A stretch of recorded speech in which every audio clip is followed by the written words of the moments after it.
For this next year, let's see, we want to try to make a stab at updating the state legislation related to the practice of land survey. We'd like to be a little bit more definitive like North Carolina has. A lot of that is seen as, Employment Surveyors Full Employment Act or something like that. Again, it's not. I think it's useful to put some boundaries out there, not to the exclusion of somebody doing work, but just improving the quality of data, improving the quality of deliverables to citizens in general. Here we are at this conference, and we have a lot of joint things. This afternoon is going to be an interesting session. If we have nothing else to do, there's going to be a panel on sharing data that's generated by public agencies. In this case, it's not the focus, but the city of Tempe, like a lot of other agencies in the state of Arizona, can charge commercial rates for their geospatial data if it's being sold to a commercial entity that's in turn going to resell it. For some reason, that's a bad thing. I don't quite get that, and that's probably why I'm on this panel, because I don't get it. Discuss that. It's given free to people that come up and say, I paid for the data. I, as an individual, would like to get this data. Here's your data. So it's not withholding data necessarily. It's establishing kind of two classes of users, if you will. And that's unusual. A lot of states, I think most states don't have that provision. I guess I'm not necessarily for or against. It just seems to me it's not that bad a thing. But at any rate, it may be an interesting session for you to attend to talk about, because there's going to be some interesting views. I want to continue these GIS roadshows, getting the word out on it. We do have position papers. I've had a couple of panels on this. Volunteer GIS data. Again, I don't think it's a bad thing necessarily, and the key word in all of this then is authoritative. If you have OpenStreetMap, I believe is one of the big open source or volunteer GIS information, anybody can contribute information, data to it, correct? Again, not a bad thing, but from a practitioner standpoint, the more people that contribute, let's say, GIS measurements on a particular point, the mean of those don't necessarily represent the fully accurate position of that point.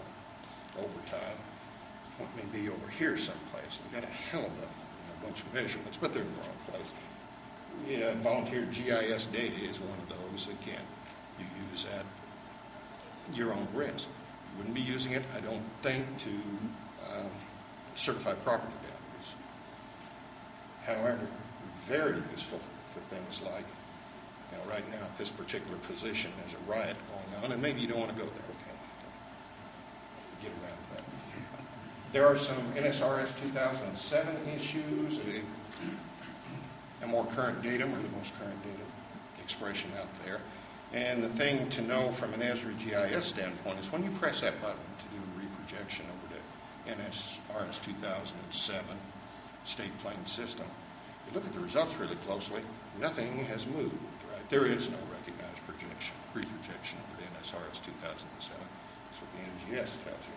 So it's one of those, all right, how do we get data from NAD 83, any particular transformation of NAD 83 over to NSRS 2007? One of the things we as surveyors should be helping out on. So we want to have a position paper, a white paper on that, participate with GIS. This is the overview on, the overview on how we in Arizona have incorporated with the GIS community out there. We, like I said, we sort of participate with GITA on a lot of events, so it's been a fairly successful integration. Questions or points? Some comments? Yes, sir. Well, just to preface it, I'm Peter Borbison, the president of the Geographic and Land Information Society. And